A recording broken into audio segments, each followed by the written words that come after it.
ಸೌವಸ್ಯ ಕಮ್ಮಣೋ ಜೋ ಅಪ್ಪಣೋ ಪರಿಣಾಮ ಸ್ವಭಾವ ಮುಖ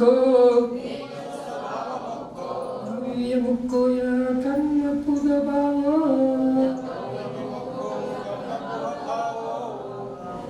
ಇದು ಕರ್ತ ವರ್ಣನೆ ಅಂತ. ಈ ವರ್ಣನದ ಬಗ್ಗೆ ಬಹಳ ಚೆನ್ನಾಗಿ ತಿಳಿಸಿರ್ತಾರೆ. ಮೋಕ್ಷದ ವರ್ಣನೆಗಳು ಯಾವ ಆತ್ಮ ಪರಿಣಾಮವು ಸಮಸ್ತ ಕರ್ಮಗಳ ಕ್ಷಯಕ್ಕೆ ಕಾರಣವಾಗಿದೆಯೋ ನಿಶ್ಚಯನಯದಿಂದ ಹೇಳ್ತಾರೋ. ಇನ್ನು ಯಾವಾರ್ನಯದಿಂದ ಕರ್ಮಗಳು ಬರ್ತೈತಿ ಹೋಗ್ತೈತಿ. 8 ಕರ್ಮಗಳು, ಆ ಕರ್ಮಗಳು ಯಾವಾರ್ನೀಯ. ನಿಶ್ಚಯನಯದಿಂದ ಎಲ್ಲವನ್ನು ದ್ರವ್ಯವನ್ನು 8 ಕರ್ಮಗಳನ್ನು ನಾಶ ಮಾಡೋದು, ಅದಕ್ಕೆ ಮೋಕ್ಷ ಅಂತ ಹೇಳ್ತಾರೆ. ಒಂದು ಭಾವ ಮೋಕ್ಷ, ಒಂದು ದ್ರವ್ಯ ಮೋಕ್ಷ. ಆತ್ಮಕ ಭಾವ ಪರಿಣಾಮವು ಕ್ಷಯ ಮಾಡಬೇಕಂತ ಹೇಳ್ತಾರೆ. ದ್ರವ್ಯದ ಮೋಕ್ಷ ಯಾವಾಗಲೂ ಕೂಡ ಪ್ರತ್ಯೇಕವಾಗಿ ಮಾಡ್ಕೊಳ್ಳೋದು. ಒಂದು ಭಾವ ಮೋಕ್ಷ, ಒಂದು ದ್ರವ್ಯ ಮೋಕ್ಷ ಭಿನ್ನವಾಗಿ ಮಾಡ್ಕೊಳ್ಳೋದು. ಹರಿಯಂತರದ ನೋಡಿ, ಅವರೆಲ್ಲರೂ ಭಾವ ಮೋಕ್ಷ. ಹರಿಯಂತರ ಏನೈತೆ? ಭಾವ ಮೋಕ್ಷ. ಅವ್ರಿಗೆ ಸ್ವಲ್ಪ ಸಮಯ ಆದ ನಂತರ ಅವರು ದ್ರವ್ಯ ಮೋಕ್ಷನೂ ಕೂಡ ಆಗ್ತಾರೆ. ಯಾವಾಗ ಅವರು ದ್ರವ್ಯ ಮೋಕ್ಷಕ್ಕೆ ಹೋಗ್ಬೇಕಾದ್ರೆ ಉಳಿದ ಕರ್ಮಗಳನ್ನು ಕ್ಷಯ ಮಾಡಿದಾಗ. ಹೌದಲಿಲ್ಲ, ಅಯೋಗ್ಯಕ್ಕೆಲಿ ಆಗ್ತಾರೆ. ಅಯೋಗ್ಯಕ್ಕೆಲಿಯಾಗಿ ಅಂತಿಮದೊಳಗೆ ಮೋಕ್ಷಕ್ಕೆ ಹೋಗ್ಬಿಡ್ತಾರೆ. ಹೀಗಾಗಿ ಅವರಿಗೆ ದ್ರವ್ಯ ಮೋಕ್ಷನು ಅಂತ ಹೇಳ್ತಾರೆ. ಹೌದಲಿಲ್ಲ, ದ್ರವ್ಯ ಮೋಕ್ಷ ಅಂತಂದ್ರೇನು? ಎಲ್ಲ 8 ಕರ್ಮಗಳನ್ನು ನಾಶ ಮಾಡೋದು. ಹರಿಯಂತರಿಗೇನು ಜೀವನ ಮುಕ್ತ ಅಂತ ಹೇಳ್ತಾರೆ. ಯಾವಾಗ ಅಂತಿಮ ಸಮಯದೊಳಗೆ ಅವ್ರು ಏನು ಮಾಡ್ತಾರೋ ಎಲ್ಲ ಕರ್ಮಗಳನ್ನು ನಾಶ ಮಾಡ್ಕೊಂಡಾಗ ಅವ್ರು ಪುನರ್ಜನ್ಮ ಆಗೋದಿಲ್ಲ. ಹೀಗಾಗಿ ಅವರು ಮೋಕ್ಷಕ್ಕೆ ಹೋದ ನಂತರ ಅವ್ರಿಗೆ ದ್ರವ್ಯ ಮೋಕ್ಷ. ಅವಾಗ ಇನ್ನೊಂದು ಹೆಸರು ಏನು ಹೇಳ್ತಾರೆ? ಜೀವನ ಮುಕ್ತ. ಈ ರೀತಿಯಾಗಿ ಜೋ ಯಾವ ಅಪ್ಪಣ್ಣು ಆತ್ಮನ ಪರಿಣಾಮ ಅಂದರೆ ಪರಿಣಾಮವು ಆತ್ಮನ ಭಾವವು, ಆತ್ಮನ ಲಕ್ಷಣಗಳು, ಶೌವಸ್ಯ ಸಮಸ್ತ ಕಮ್ಮಣ್ಣು 8 ಕರ್ಮಗಳು, ಕೈಯದು ಅಂದರೆ ಎಲ್ಲ ಕರ್ಮಗಳನ್ನು ಕ್ಷಯ ಮಾಡಿಕೊಳ್ಳೋದು, ಅದು ಒಂದು ಕಾರಣವಾಗಿದೆ.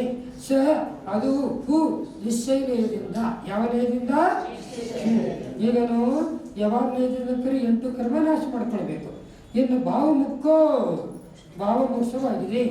ಮತ್ತು ಕಮ್ಮ ಪುದ ಭಾವ ಕರ್ಮಗಳು ಆತ್ಮನಿಂದ ಬೇರೆ ಆಗಿದೆ. ಆತ್ಮ ಬೇರೆ, ಶರೀರ ಬೇರೆ. ಆತ್ಮ ಭಿನ್ನವಾಗಿದೆ, ಶರೀರ ಭಿನ್ನವಾಗಿದೆ. ಹಿಂದೂಗಳಿಗೆ ಏನಂತಾರೆ? ಆತ್ಮ ಜುದಾ ಹೈ, ಶರೀರ ಜುದಾ ಹೈ. ಜುದಾ ಅಂತ ಅರ್ಥ ಏನು? ಬೇರೆ ಬೇರೆ ಆಗೋದು.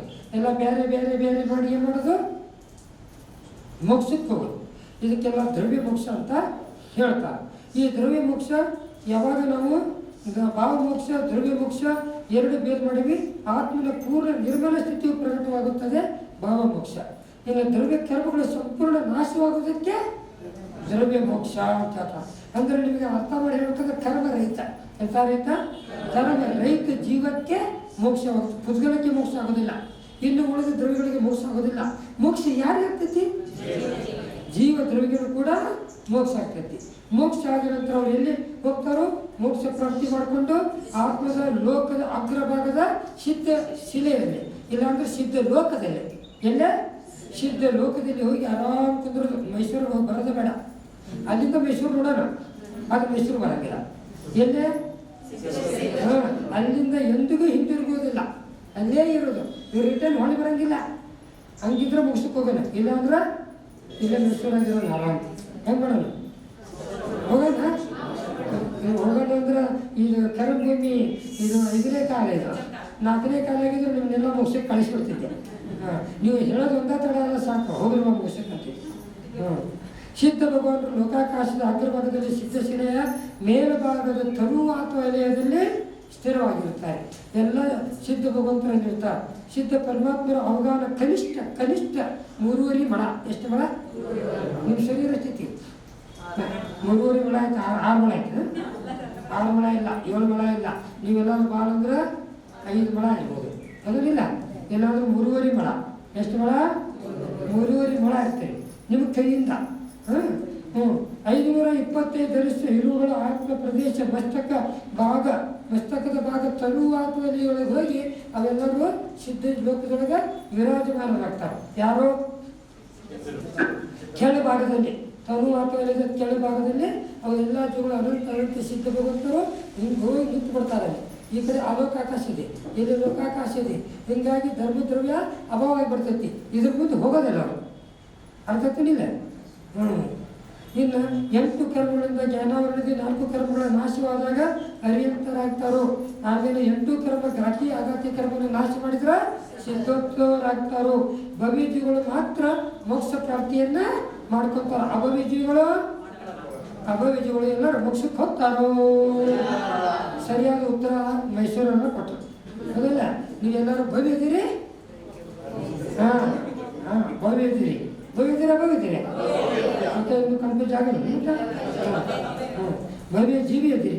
ಜೀವವು ಅಜೀವ ಎಂಬ ಕರ್ಮವನ್ನು ಆಶ್ರಯ ಮಾಡಿಕೊಂಡು ಬಂದರೆ ಬರಮಾಡಿಕೊಂಡು ಬಂಧಿಸಿಕೊಂಡರೆ ಅದು ಸಂಸಾರಕ್ಕೆ ಕಾರಣವಾಗುತ್ತದೆ. ನಾವು ಕರ್ಮಗಳನ್ನು ಬಂಧನ ಮಾಡಿಕೊಂಡ್ರೆ ಸಂಸಾರಕ್ಕೆ ಕಾರಣ ಆಗ್ತೈತಿ. ಅದಲ್ಲ, ಹಾಗೆ ಅಜೀವ ಎಂಬ ಕರ್ಮವನ್ನು ಸಂಸಾರ ಮಾಡಿದರೆ ಅಂದರೆ ತನ್ನತ್ತು ಬರುವುದನ್ನು ತಡೆದರೆ ಏನಾಗ್ತೈತಿ? ನಿರ್ಜರ ಆಗ್ತೈತಿ. ಏನಾಗ್ತೈತಿ? ನಿರ್ಜರ. ಈಗಾಗಲೇ ತನ್ನಲ್ಲಿ ಬಂದಿರುವಾಗ ಕರ್ಮಗಳನ್ನು ಕಳೆದುಕೊಂಡರೆ ಅದು ಮೋಕ್ಷಕ್ಕೆ ಹೋಗಬಹುದು. ಸ್ಪೀಡ್ ಆಗತ್ತೈತಿ ಮತ್ತೆ ಹೇಳ್ರಿ ಮತ್ತೆ ಸ್ಪೀಡ್ ಅದ ಏನಾಗುತ್ತೆ? ನನಗಲ್ಲ ಹಂಗೆ ಫ್ಯಾಕ್ಟ್ರಿ ಅದು ಹಾಗೆ ಬರ್ತೈತೆ. ನೀವು ಹೇಳ್ಬೇಕು, ನಿಲ್ಲಿಸ್ಬೇಕು ಗಾಡಿ. ನೀವು ಹೇಳಿದ್ರೆ ನಿಲ್ತೈತೆ, ಅದು ಏನಾದ್ರು ನೋಡ್ತೈತಿ. ಭಾವಮೋಕ್ಷ ಅಂದ್ರೆ ಏನು? 13ನೇ ಗುಣಸ್ಥಾನದಲ್ಲಿ ಸಂಯೋಗಿಕ ಯೋನಿಗಳು ಇರ್ತಾರ. ಏನು ದ್ರವ್ಯ ಮೋಕ್ಷ 14ನೇ ಗುಣಸ್ಥಾನದಲ್ಲಿ ಅಯೋಗಿಕ ಯೋನಿಗಳಿಗೆ ಅಂತಿಮ ಸಮಯದಲ್ಲಿ ಆಗುತ್ತದೆ. ಅಂದರೆ ಗುಣಸ್ಥಾನ ಅತೀತ ಅಂದ್ರೆ 14ನೇ ಗುಣಸ್ಥಾನದ ನಂತರ ಅದೇನಾಗ್ತೈತಿ? ಮೋಕ್ಷ, ದ್ರವ್ಯ ಮೋಕ್ಷ. ಎಂಥ ಮೋಕ್ಷ? 14ನೇ ಗುಣಸ್ಥಾನದ ನಂತರ ದ್ರವ್ಯ ಮೋಕ್ಷ ಆಗಿ ಆ ಜೀವ ಸಿದ್ಧಶೀಲಕ್ಕೆ ಹೊರಟು ಹೋಗಿಬಿಡುತ್ತದೆ. ತಿಳಿತಿಲ್ಲ? ಇನ್ನು ಮುಂದೆ